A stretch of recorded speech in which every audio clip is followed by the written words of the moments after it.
Oh boy. Okay. First of all, the climate of the United States right now is a mess. And I thought, why not further cement that idea in my brain than to compare us to Europe? So, hello my favorite people, today we're going to be reacting to American things Europeans find very weird. Our entire existence at this point. Yeah, let's get into the video. Subscribe if you're new here, like this video so I know you enjoyed it. Follow the second channel, which is linked down below, and my Instagram, and while you're over on my Instagram, DM me any video requests you have. Okay, again, here we go into American things Europeans find very weird. God. We really are just like the ugly stepsister of the world, but in a way, I embrace it. I am who I am. Not by choice, but whatever. Okay, here we go. Before we start, we shouldn't have to tell you that not all people in the United States of America do the same things, like the same things, or act the same way. Oh, preface, I'm from Texas, born and raised, but I have lived in the North, but I am a Southerner, basically. Sometimes we can generalize because certain cultures do seem to have certain traits. The English, for instance, for the most part, do seem to go on about the weather quite a lot. Maybe they do that sometimes while sipping on tea. Is that generalization true? Yes. You can find data on how much tea is drunk in England, and data about how much folks there natter about the vagaries of the troposphere. That said, feel free to scream at us in the comments if you think we've got the good old USA wrong. First of all, let's just recap a little on what we said in our first show about what those Europeans find weird about the US. We first mentioned the tipping culture. What, we have to pay extra for a tip? Yes. As Americans seem to tip more than most people in Europe. We also mentioned the very large meals often served in a restaurant, which might look like meals for three for some Europeans. On the bright side, we also told you that Americans can be very friendly and smile a lot, but Europeans might also express shock when they get ID'd for trying to buy smokes or booze. As for the rest, the block system, using credit cards everywhere, too many commercial breaks on TV, dubious wrestling, 24-hour cities, hyper-devout Christians, flags everywhere, guns everywhere, and the fact that everything seems just, well, big. Okay, and the fact that those things like even stand out though, now that I think about it, is insane. Like, to me those are just normal day-to-day things. Commercials, guns, freaking everyone up my block having a political flag on their doorstep. Like, that's just normal to me, but I can see how that would be weird. In the show because we actually asked you in the comments what you, our European viewers, found weird about the USA. One of the top answers was the fact that in the US, you have to pay for your healthcare. As we've said in our other shows. Don't even get me started. To Americans, if you have free healthcare, that makes you a socialist. And also to Americans, socialism is bad. I can't even lie and say I fully understand socialism or the definition of it. I just know, according to everyone around me, it's a bad thing and we don't want that. But what could be wrong with free health care, you know? If the UK has it, why can't we? Why should it be hard for people, especially in today's climate and day and age, to their choice between having a ventilator or having food on their table is even a discussion? It's just really sad and selfish, which is the basis of America. But I digress. The US healthcare system costs the taxpayers an incredible amount of money. Also, it was just released that our taxpayer money has been funding the freaking, what do you call them? The agents who take care of the British, or not the British, the Trump family. Basically, they didn't want their protectors or soldiers to use the restroom in their house, so they've been renting a bathroom from their neighbor for like the last 4 years. $3,000 a month, which roughly adds up to about $100,000 in taxpayer money, just so our soldiers, the people we claim to care about, can use the restroom. God. It's expensive in the world, yet rated poorly. If you can't afford to get insured or have insurance that doesn't cover the whole cost, as has been reported time and time again in the US media, getting sick here can and does bankrupt many families. It's expensive because drugs are costly and you have defensive costs, meaning doctors are afraid to get sued, so do many tests. Then you have ultra-expensive admin and ultra-expensive treatments. But the real reason is why most European nations have less expensive healthcare is that governments oversee healthcare, while America is more focused on having healthcare as a business, not... That is so true. Whenever you think pharmaceutical companies or hospitals, I don't think of a place to go and get care or help from. I think of a place that has lawyers, filing, billing departments, all this stuff. It's a business, not a public service, which is what it should be, right? I think. God-given right to each citizen. As Forbes wrote in 2017, How is a gun a God-given right, but having healthcare isn't? It's so backwards. it's because ultimately the U.S. healthcare system wasn't designed with consumer needs in mind. It was built to maximize the Oh. Okay, an ad about space. All right. Chief, we have a hostile But a lot of the contact stuff bearing the guy's 040. pointing out is so true. American Navy. insurance billing process. This is what Europeans find weird, because most of them see healthcare as something everyone should be entitled to. Yeah. We'll stick with the negative for now, and something another of our European viewers said he thought was weird. He wrote, "An American thing that I find weird is that schools are sometimes confused with shooting ranges. Does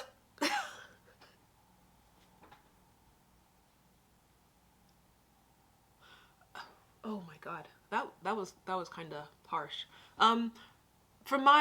This is just my opinion. I think our issue with that, and I think the only reason it slowed down is because, again, of schools are closed right now because of, whatever. But I think a major issue, or the cause of that, is our neglect in mental illness, acknowledging it or treating it, again, treating it like a business, and also our gun culture and an obsession with guns. When you combine both things, it can only turn into disaster. Not to mention the racial conflicts within our society. And statistically, there is one certain race who does do the mass killings more often than the other. I think it all ties into that. I think it all ties together and just becomes a big mess, which is why day after day after day after day, we were getting a new report. Man. the U.S. really have so many more school shootings than countries in Europe? Yeah, you we can do. find data We on do. this, timelines of global school shootings. And indeed, America doesn't just have more It's so than messed European up. countries, but it's hard to find any instances of this happening in Europe. CNN published a piece in 2018 about school shootings around the world since 2009. Here are the numbers. UK, 0. Italy, 0. Germany, 1. But it's not even just the schools that this was happening at. It was any public place, a church, a movie theater, freaking bowling alley, wherever you could get a group of people or inflict more harm than you possibly could. For instance, again, marathon runners. Wherever you could inflict harm on a lot of people, that's where these psychopaths would go. And I still don't really... Again, I did mention how a lot of things in our culture tied into it, but why is it only happening in America? Someone explain that. Give me your perspective. Greece, Is it our laws? Russia, What? 1. Turkey, 1. France, 2. USA, 288. The next country, God. not in Europe, but with the highest number was Mexico, with 6. Six. If But that's you find still this not weird, 288. you might look to the USA's Second Amendment and the right to bear arms. As we mentioned in the first show, there But I keep pausing, I'm sorry. The right to bear arms was created in our Constitution whenever people... It wasn't about defending yourself from your neighbor. It was mainly about defending your property and your land from animals or things that you couldn't fight off with your bare hands. Bare, whatever. You know what I mean. a lot of guns around in the USA. Americans cherish their freedom, and many people feel it's their God-given right to have a gun. But not perhaps healthcare. Not free healthcare. The reason, according to some, is not just a legal Oh, matter, sheep. but the I hate idea that that the term. USA promotes something called expressive individualism. And perhaps that's one reason people might feel they can Hold on, the black sheep. You laugh at me because I'm different. I laugh at you because you're all the same. The black sheep versus white sheep. Is that like a fallacy? take the law into their own hands. But we can't go into details about this as the debate is a long one. What we can say is the fact that kids get shot up in classrooms so often in the USA is a thing that Europeans find, well, crazy. Another thing that one of our viewers mentioned Another really sad thing is that, personally, but I think just our society is kind of becoming used to it. Like, it started off where we were all condemning the action, but after you just have so many back to back to back, it's just like, oh, another one, oh, another one, oh, another one, well, oh, another one. Let's ask our lawmakers or government officials to make amendments, and then they take forever to do it, and then it's like, oh, another one. Well, who do you even blame at that point anymore? Because it's like so many different factors going into it. I don't think we know where to start to have change, or it's that we try to make change and we're going about it the wrong way. I don't know. Was the drinking laws in the USA. Maybe you can get a hold of a gun, but you aren't even allowed to drink. Yeah. Maybe you can risk your life in battle, but you can't get served a shot of scotch in a... Personally, I don't see a problem with having to wait until you're 21 to legally drink.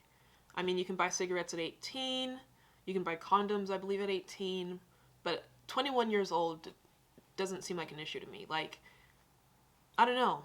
I feel like, isn't there, like, developmental, physical, and mental issues that go into drinking earlier? I know a lot of Europeans will be angry about that comment, because y'all do drink at, like, 15, 16, but, I don't know. 21 seems like a fine age. As one person wrote, 21, WTF. Why does the US have such strict drinking laws? If you go over to Europe, you'll find youngsters downing beers and wine with abandon, but also drinking responsibly at times. As one writer in the US says, isn't it weird that you're considered an adult when you're 18, but can't legally buy booze until you're 21? There's a That's long true. and storied history about alcohol in America, and why the legal drinking age is set at 21, said that writer. We're told that certain states had different laws on when you can buy booze, and this kept changing in the 20th century. For a long time, the legal age was 18. One doctor writes, none of this had any medical or psychological basis. Oh. Okay. So I was wrong then about, like, y'all drinking earlier will mess up your mental. Apparently it won't, so disregard that comment. It's the little things that get you caught. The little things, rated R, in theaters and streaming. Go with the video! January 29th. But had to do with rights and responsibilities afforded to people defined as adults. He said it was generally considered that if at age 18, you could be sent to fight no more, you could darn well be responsible enough to drink. Yeah, But that's all true. that changed when they put the age up to 21 in 1984. It said while 18-year-old people could fight no more, they were still doing things like crashing Reckless. cars while loaded. It was also thought that if the drinking age was made a little higher, fewer 19 to 20-year-olds would drink. And what happened was when one state had a younger drinking age law than another, his kids would travel to drink. And this That's caused even stupid. more mayhem when they crashed cars. Basically, much of the public said make a law of 21 for everyone. Does it work? The CDC reported that in one survey that interviewed high schoolers in the USA, found 30% drank some amount of alcohol, 14% binge drank, 6% drove after drinking alcohol. But my thing is, they're not doing... I don't think a lot of people do this because they want to. I think it's like you tell someone no, and they're going to be like, you have no right to tell me no, so I'm going to do it or find a way to do it. Like, even me, I can't sit here and say I waited... Maybe I shouldn't say this? Yeah. 17% rode with a driver who'd been drinking alcohol. Oh boy. Still, you can find data on teen drinking around the world, and it seems Europe has more problems with it than the USA. Well, certainly in Eastern Europe. I think it's studies also show about who us you surround USA yourself teens with. Binge drink at a similar rate to Western European teens. Whatever the case, most people still think the 21 age limit is pretty weird. Okay, so I what disagree about with the that fact that the USA doesn't use the metric system? It doesn't even seem like a rational way of measuring things. Why does the US not change?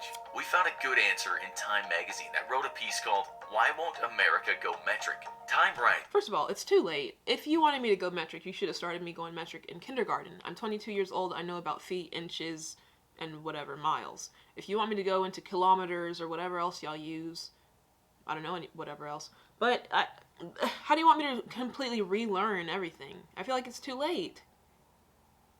If America wanted to be the same as everyone, they should have done it from the very beginning. that the popular narrative holds that this 1970s conversion movement failed, and that Americans have never gone metric because we're too obstinate or patriotic or just plain stupid to do so. Oh, This tale is please. wrong. The article states that America is metric, but only in the background. It uses the system for many measurements, but the fact is, the public doesn't want to change fully because people know the other system well. When the metric system was developed in France in the... Wait, so we don't want to change because everyone else already knows the system when we want to be different? But we have to take into account, specifically for me, I'm going into healthcare, so I obviously need to know the metric system for healthcare, milliliters, all that stuff, measurements. But again, my foundation is our system. century, it just seemed too radical. And Thomas Jefferson said, take your system and shove it We up say your everything is European friggin' nether radical. regions. Changing would mean having to change many things about the infrastructure of the country. That's Most true. Europeans didn't agree, though, and they adopted the system. Even what Time calls the world's most anti-metric nation, Great Britain, finally ditched the imperial system in the 1970s for better access to European markets. The world then caught on for the same reason, the global economy.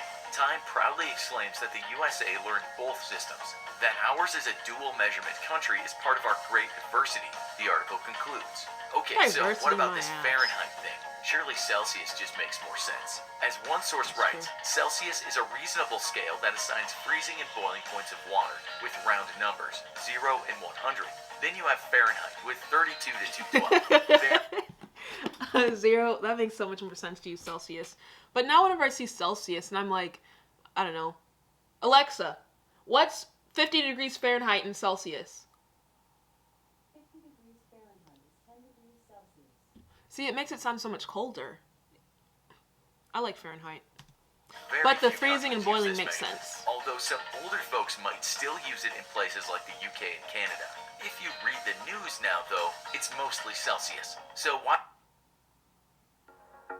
Our news is not freaking Breakfast Celsius. that's ready in a I can't tell you a single time a news anchor has said Celsius.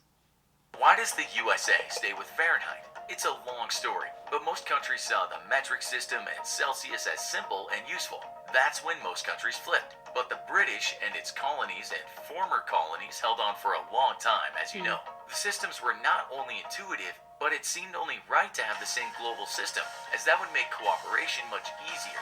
But Yeah, even right. though Congress and the US passed the 1975 Metric Conversion Act, it just didn't go down well in this proud country. The problem was the law was voluntary, and many people just didn't want to learn the metric system and figure out Celsius at the same time.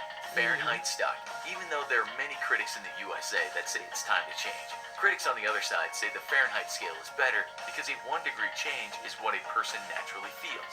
As Okay, my opinion on this is like, if it's not broken, don't fix it. Yeah, there can be a few critics who say we need to convert or change, but that's what he said is true. I don't even want to change. I can convert from our system to freaking metrics, but like, do I want to now drive my car in kilometers per hour? No. Do I want to see my temperature outside in Celsius? No. Like, if the time calls for it, I can convert, but like, I don't want to every single day. But then it's kind of like, why not? If it's like more work to convert. But I stand by what I said. I'm an American. AccuWeather points out, though, many Americans misjudge weather Kelvin, conditions oh in God. other countries because they can't understand Celsius. Maybe this is just down to pride again, but this time it's perhaps weirder, and you Europeans funny. might have a point. Okay, down to money matters. You might have heard of Europeans traveling to the USA and not being able to get on top of the bill situation. They say all the bills look the same. Most of the rest of the world has really pretty, colorful bills, and bills you can easily tell apart. So what's up with the monochrome cash? Well, first of all, it's still the world's dominant currency, so we don't expect it to change from that green-gray color scheme.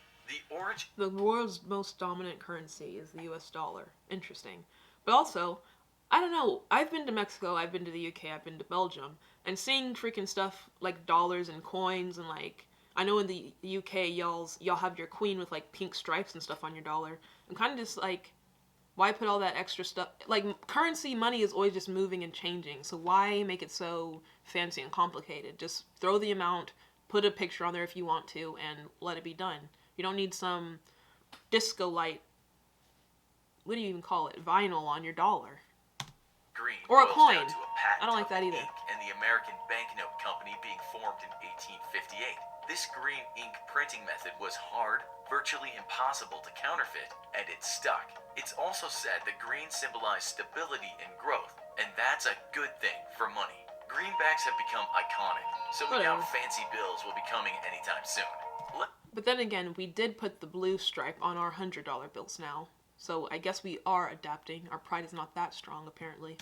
Finish on something much lighter, and that is American sports games replete with those people called Cheerleaders. cheerleaders. Yes, cheerleading at a Yes. serious sports game is a bit weird for Europeans. Imagine beginning the next Champions League final with dancing girls and pom-poms. The fans would only find it an irritating aside to the match, but in the US, cheerleading is accepted, enjoyed, and as one journalist said, it's down to Americans wanting their sports game to be fun and friendly a day out, unlike those I don't soccer really care about games that are cheerleaders. sometimes less than pleasant, for the fans at least. You'll find cheerleading, of course, in other nations, but it's said all-star cheerleaders in the US number around 1.5 million. It all started in the late 1800s, but it was just a bunch of men shouting, "Hoorah! Hoorah!" Someone had the idea to form teams of these cheering people, but it wasn't until men were drafted to war in the 1940s and more women turned up at sports games that they took over the cheerleading. That made it more feminine too, adding the dancing spirit to the shouting. It got serious in the 50s and has been since. Like many other things in the USA, it never took off around the globe. Those Europeans just watch and wonder what is actually going on. Do you agree with? That's funny. So cheerleading started off as grown men with testosterone going through into women in like little skimpy skirts and stuff. I don't know. There was a lot of interesting facts about the America that was shocking, but also a lot of stuff that kind of, I don't know, I was okay with. Let me know your thoughts. Comment down below. Like the video if you did. Subscribe if you're new here. And yeah, bye.